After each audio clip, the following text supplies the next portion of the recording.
Hi ആൾ. ഞാനിന്ന് നിങ്ങളടുത്ത് വന്നേക്കുന്ന ഒരു വളരെ ഇമ്പോർട്ടൻ്റ് ആയിട്ടുള്ളൊരു കാര്യം പറയാനാണ്.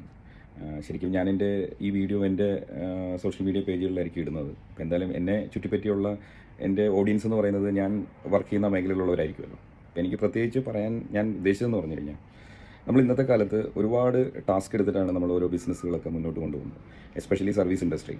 നമുക്കൊരു പ്രോഡക്റ്റ് വിൽക്കാനാണെങ്കിൽ നമുക്കൊരു കസ്റ്റമർ വരുമ്പോൾ ആ പ്രോഡക്റ്റ് കണ്ട് അവർക്ക് ഇഷ്ടപ്പെടും, ആ ബ്രാൻഡും ഒക്കെ നോക്കിയിട്ട് അവർക്ക് ആ പ്രോഡക്റ്റ് ബൈ ചെയ്യാം, മേടിക്കാം, അവരതിനുള്ള ക്യാഷ് തന്നിട്ട് പോകും. പക്ഷേ സർവീസ് ഇൻഡസ്ട്രി എന്ന് പറയുമ്പോൾ നമ്മൾ ഒരുപാട് വർഷത്തെ എക്സ്പീരിയൻസും അതേപോലെ തന്നെ നമ്മുടെ നോളജും അതുപോലെ നമ്മളെ സർവീസ് അവർക്ക് ചെയ്തു കൊടുത്ത് റിസൾട്ട് കൊണ്ടായി കാണിച്ചു കൊടുക്കുമ്പോഴായിരിക്കും അവർ സാറ്റിസ്ഫൈ ആവുക. അപ്പോൾ അത് ആ ഒരു വർക്ക് അല്ലെങ്കിൽ ആ ഒരു ബിസിനസ് നമുക്ക് കൺവിൻസ് ചെയ്ത് കൺവെർട്ട് ചെയ്ത് എടുക്കണമെങ്കിൽ ഒരുപാട് ബുദ്ധിമുട്ടുണ്ടാകും. അത് ഈ ഫീൽഡിലുള്ളവർക്ക് അത് മനസ്സിലാവും.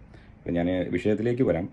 ഇന്നത്തെ കാലത്ത് നമ്മുടെ പുതിയ ടീനേജ് കുട്ടികളുടെ സ്വഭാവമൊക്കെ അറിയാമല്ലോ. നമ്മളിപ്പോൾ അതിനെക്കുറിച്ചുള്ള കുറേ ന്യൂസുകളൊക്കെ കാണുന്നുണ്ട്. അതുപോലെ തന്നെ അവരൊരു ഡിഗ്രിയൊക്കെ കഴിഞ്ഞിട്ട് പെട്ടെന്ന് ഇൻഡസ്ട്രിയിലൊക്കെ ഇറങ്ങും. നമ്മൾ ഏറ്റവും പെട്ടെന്ന് ഇറങ്ങാൻ പറ്റുന്നൊരു ഇൻഡസ്ട്രിയാണല്ലോ നമ്മുടെ ഇൻ്റർനെറ്റ് മാർക്കറ്റിംഗ്, അതേപോലെ സോഷ്യൽ മീഡിയ മാർക്കറ്റിംഗ് എന്നൊക്കെ പറയുന്നത്. ഇതിലേക്ക് ഇറങ്ങി പെട്ടെന്ന് അവർ ഓടി വന്ന് കുറേ കസ്റ്റമർ എടുത്ത് വന്നിട്ട് റേറ്റ് കുറച്ചിട്ട് അങ്ങനെ ചെയ്യാം ഇങ്ങനെ ചെയ്യാം എന്നൊക്കെ പറഞ്ഞ് കുറേ വർക്കുകൾ എടുത്ത് അപ്പോൾ ഈ കസ്റ്റമർ നോക്കുമ്പോൾ അവർ ബഡ്ജറ്റ് ഫ്രണ്ട്ലി ആണല്ലോ നോക്കുന്നത്. അവർ പെട്ടെന്ന് അത് ഓക്കെ പറയും. അവർക്ക് പെട്ടെന്ന് പെട്ടെന്നുള്ള നിലനിൽപ്പിനുള്ള റിസൾട്ട് കിട്ടിയാൽ മതി. അപ്പോൾ എനിക്ക് ഈ ന്യൂ കമേഴ്സിനോട് പറയാനുള്ളൊരു കാര്യം എന്ന് പറഞ്ഞു കഴിഞ്ഞാൽ, നിങ്ങൾ ഈ മാർക്കറ്റിലേക്ക് തീർച്ചയായിട്ടും വരണം. വന്ന് നിങ്ങളുടെ നോളജും നിങ്ങളുടെ എക്സ്പീരിയൻസും ഒക്കെ എക്സ്പെക്ട് ചെയ്യണം. അതിനെന്താ ചെയ്യേണ്ടതെന്ന് പറഞ്ഞാൽ, നല്ലൊരു ഏജൻസിയുടെ ഒരു ലൈവ് പ്രാക്ടിക്കൽ പ്രോഗ്രാമിലൊക്കെ നിന്ന് നല്ല രീതിയിൽ എക്സ്പീരിയൻസ് ആവുക, കുറേ പ്രൊജക്റ്റുകളിൽ നിന്ന് നോളജ് ഉണ്ടാക്കുക. ഇതൊക്കെ കഴിഞ്ഞ് നിങ്ങൾ മാർക്കറ്റിലേക്ക് വരിക. കാരണം അവിടെ നിന്ന് നിങ്ങൾ ചെയ്യുമ്പോൾ അറിയാൻ പറ്റും ഒരു ഏജൻസിയുടെ ഡിഫിക്കൽറ്റി എന്താണ്, ഒരു ഏജൻസി എന്തൊക്കെയാണ് ചെയ്യുന്നത് നിങ്ങൾക്ക് തീർച്ചയായിട്ടും മനസ്സിലാക്കാൻ പറ്റും.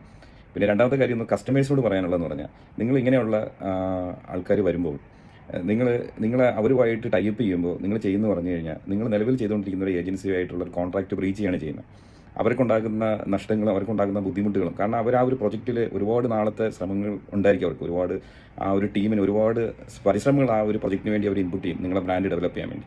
അപ്പോൾ നിങ്ങൾ പെട്ടെന്ന് ആ ഒരു കോൺട്രാക്റ്റ് ബ്രീച്ച് ചെയ്യുമ്പോൾ ആ ഒരു ഏജൻസിയിലുള്ള ഒരു ടീമിനെയും ആ ഒരു ഏജൻസി അത് ഒരുപാട് ബാധിക്കും. ഈ ഒരു കാര്യം ജസ്റ്റ് ഒന്ന് പറഞ്ഞതേ ഉള്ളൂ. ആദ്യം വെറുതെ ഇങ്ങനെ കുറച്ച് കാലങ്ങളായിട്ട് ഇങ്ങനെയുള്ള കുറച്ച് ഡിഫിക്കൽറ്റി അനുഭവിച്ചപ്പോൾ അതിനെക്കുറിച്ചൊന്ന് പറയണമെന്ന് തോന്നി, അത്രയേ ഉള്ളൂ. അപ്പോൾ ഓക്കെ, താങ്ക് യു ആൾ.